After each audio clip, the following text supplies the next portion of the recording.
This video is sponsored by Ghostfire.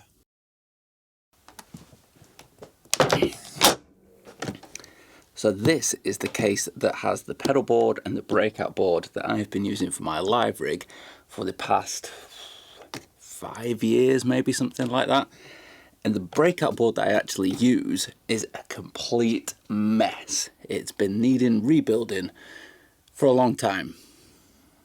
I think it's about time we did it.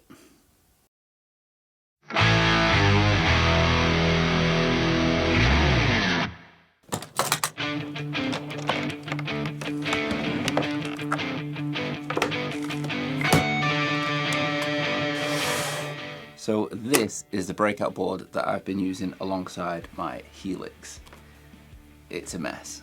The original idea was to have a small board that would go alongside the Helix that I could change pedals really easily if I wanted to add something to the existing rig.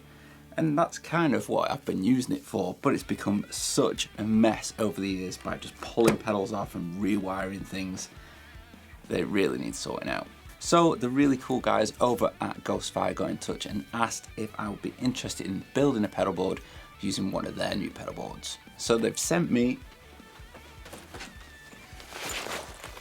this. And inside this case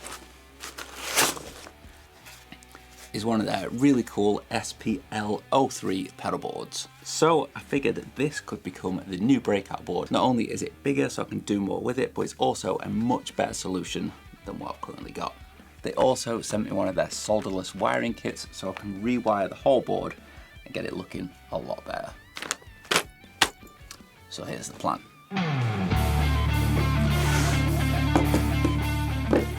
So what I've basically done is cannibalized the big board that I use with the SLO, because I'm not really using that board a whole lot at the moment, and I really want to use some of the pedals that are on that board with this rig and the Helix. Mainly the Timeline, because I love this pedal, and a lot of what I do with the Helix and that rig ends up being in stereo, and the stereo delay in this is just amazing. So I really want to get this on the breakout board. A couple of other pedals that I want to include that weren't on the breakout board originally, the Tim Pierce overdrive pedal, because this thing is just great. I really like having just the power amp on as an always on pedal. It just adds a bit of extra something to the signal that I really like. I'm still going to be using the 404 wah because it is my favorite wah. Still want to keep the freakout on there for when I go completely ampless so that I can still get some of that natural feedback, and the car mounted compressor just to help get that level up a little bit so that when I'm using single coils the level stays consistent and it's not jumping around too much when I'm switching guitars. The breakout board previously has been powered with my Pedal Power 2, but this doesn't really give enough power to power things like the Timeline, so I'm going to switch out this power supply and use the Zoomer instead, as each of these outlets has a lot more power than what is on the Pedal Power 2. I'm also going to try and use the Synco because I want to get the Timeline in a loop on the Helix, and I don't want to take ages each time I'm setting up doing all the wiring. So I'm going to create a wiring loom and have everything labelled with the Synco so that wiring up at each gig is a lot easier, and hopefully this will fit under the board. And that's pretty much everything that I want to get on this breakout board. It seems like a lot, but I think I've got it figured out. As I did when I made the smaller board, I've worked things out on Pedal Playground, so hopefully this won't be too much of a struggle. But before we get to the build, let me show you the Ghostfire pedal board. So this is the Ghostfire SPL-03 pedal board, and it's got a few really cool features. One of the things that initially drew me to these pedal boards is the weight of the pedal boards. They weigh virtually nothing. It weighs just 1.3 pounds. And that's thanks to the use of 5052 aluminium alloy, which means that this pedal board is super strong but super lightweight. And if you've ever built a pedal board using the older style boards, you'll know how quickly those things get really, really heavy. As soon as you start adding some bigger pedals and cables and all those kind of things, so it's going to be really interesting to see how low we can keep the weight considering how light this pedal board is. Another cool feature that you might have already spotted is this pedal board has extendable legs on the back, which means that when the board is on the floor and the legs are extended, it's going to be in a much more comfortable position to reach those pedals. And one of the really cool things about these legs is it lifts the back of the board quite a long way off the floor. So it means on the underside you can actually attach a power supply. So what I'm hoping to do is get the power supply on one side and the Cinco on the other, but it's something that I'm going to have to try and see if I've got enough room. As you can see, Ghostfire have pre-applied all the Velcro tape already, done a nice neat job on it, so that's another thing you don't have to worry about. Another cool feature of these boards is they have rounded edges, so there's no sharp edges that are going to catch on the carry case and tear that material. Speaking of the carry case, the board comes with a really cool shoulder bag style case. The kind of hardware material on the inside. Also supplied extra tape, fasten downs, cable ties, all those kind of things. And on the inside, there's even a buckle to strap down the pedal board to stop it moving about when it's in that case. So that's a quick basic rundown of the board. Let's start laying out some pedals and see how much room we've actually got.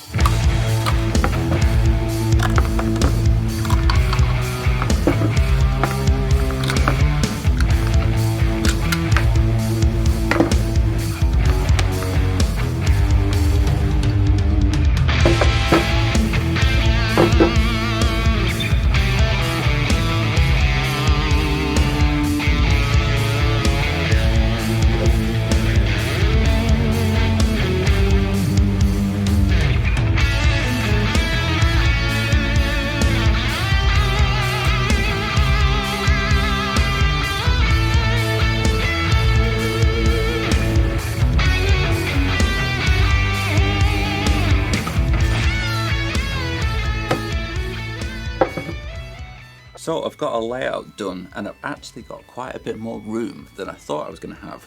It looks like underneath the zoomer and the Cinco are going to fit quite easily in the space that's available there, which should mean that I can hide most of the cabling under the board. Managed to fit the wah, the breakout and the timeline all down on the front with loads of space in between so that I can get to each of the pedals. Kept the compressor up the top because it's not a pedal that I need to access all that much. And the same kind of goes for the Timpiers, it's just there as an option if I want it. But I think for now, this is a pretty good layout. So I'm going to go ahead and start getting some cabling together. I'm going to make a bunch of cables with the cabling kit that Ghostfire have supplied. And I'm going to pull all the power cables off the big board.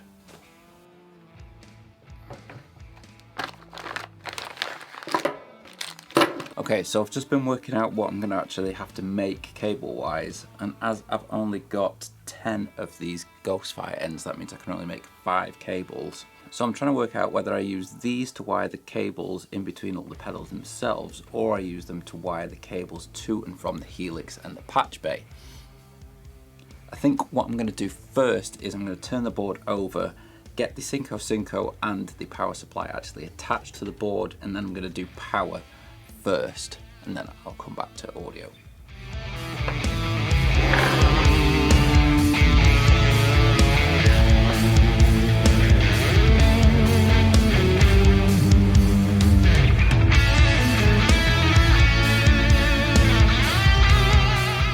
So I've used some pedalboard tape to get the Cinco fastened down so that's nice and tight. I think I'm actually going to remove these Velcro strips off the back so that I can use some thin bits of the pedalboard tape on the power supply as well, because it's only going to be fastened by the very slightest bit on each edge, so the Velcro isn't going to be really strong enough, so I'll use some of this pedal tape and get that fastened down.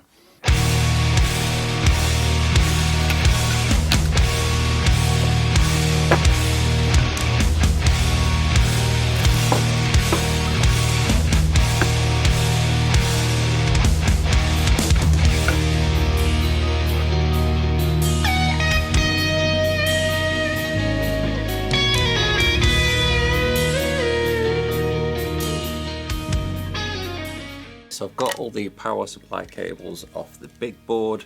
Unfortunately, I've only got 4 of the short ones and more of the longer ones, so I'm going to have to do some kind of cable tidying underneath the board for this longer cable.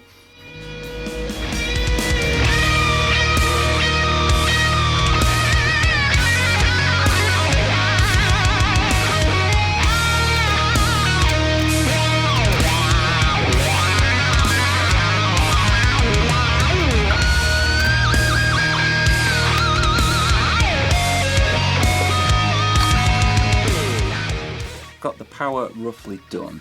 I'm just working out what I'm going to do cabling wise, and I think what I'm going to do is I'm going to use the Ghostfire cabling kit to make a wiring loom that goes from the Synco patch bay to the Helix, because I need audio from these 4 pedals going to the front of the Helix, then I need the return coming back into the Synco for the timeline, and then a stereo out of the timeline going back to the Helix. And as I haven't got quite enough connectors to do all the wiring between the pedals with just Ghostfire stuff, it'd annoy me if some cabling was one brand and some cabling was another brand. So I'm going to repurpose some of the cabling from the old board to do the wiring between all the pedals, and I'm going to use the Ghostfire cabling to do the cabling from this board to the Helix and back again.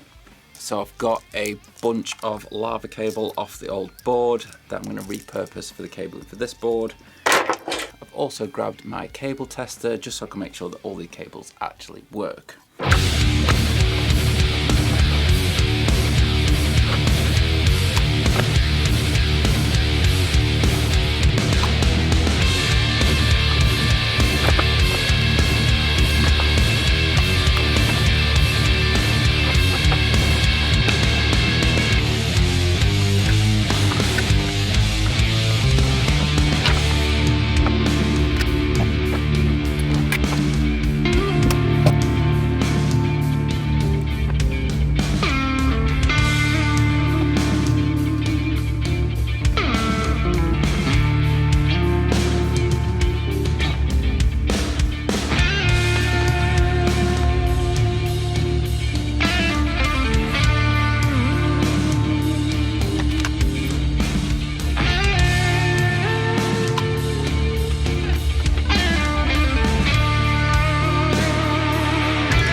Okay, so all the cabling, both power and audio, has been done. It's only been done very basically, nothing's really fastened down yet. So I'm going to do an initial power on and just a quick playthrough to make sure that everything's working. Once I know everything is okay, we can start fastening things down and getting all this a lot tidier than it is at the moment.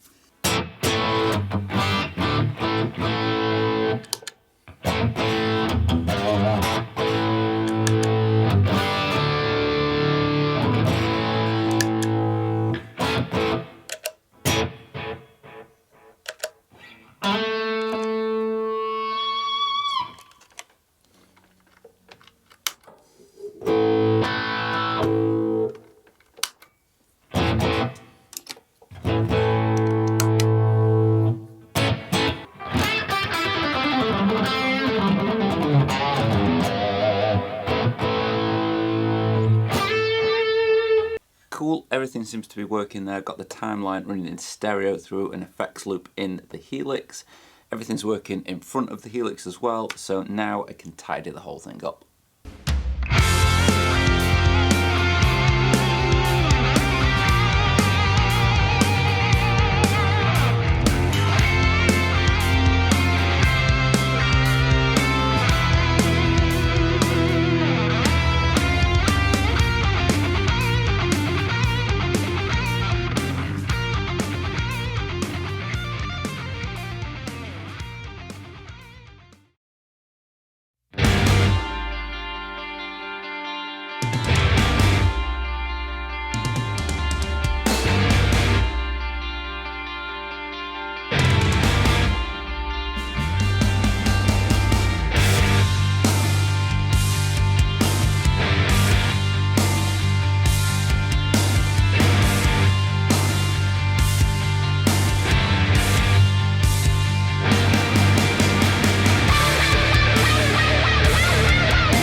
So the board is finished.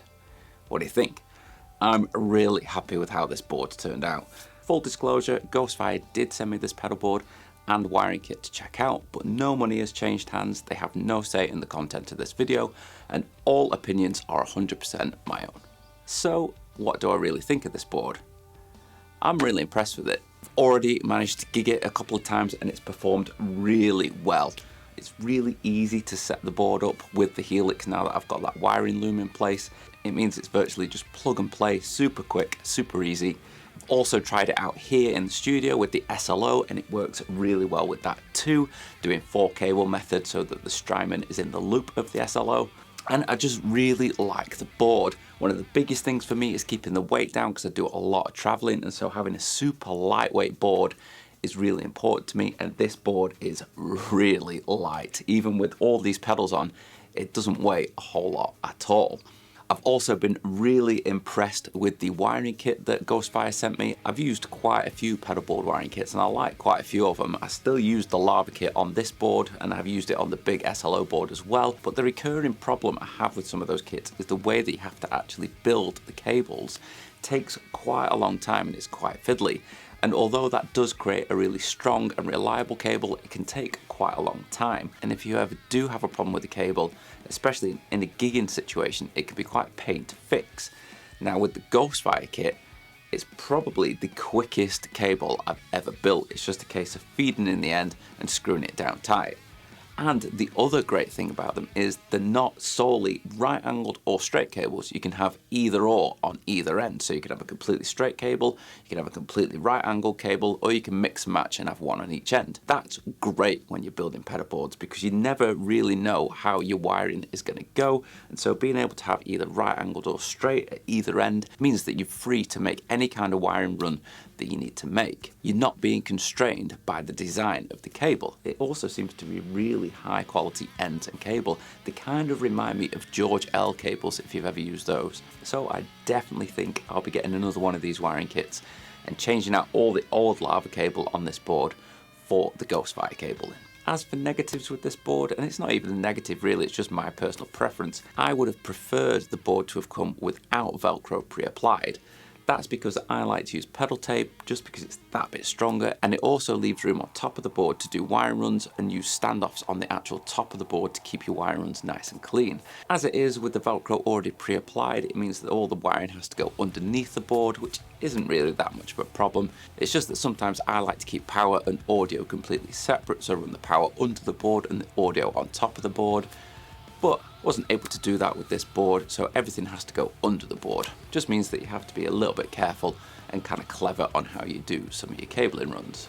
But other than that, I think these boards are great, and for the price as well, including the case, I think they're an absolute steal. So if you are in the market for a new pedal board, definitely check out Ghostfire. They do a whole bunch of different ones in different ranges. This lightweight range that goes from really small boards to quite big boards, all the way up to their tour spec, much bigger boards in hard cases.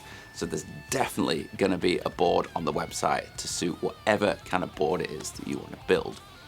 So there you go guys, I hope you liked this video. If you did, give it a thumbs up below. If you want to watch another video on my channel, you can do it just there.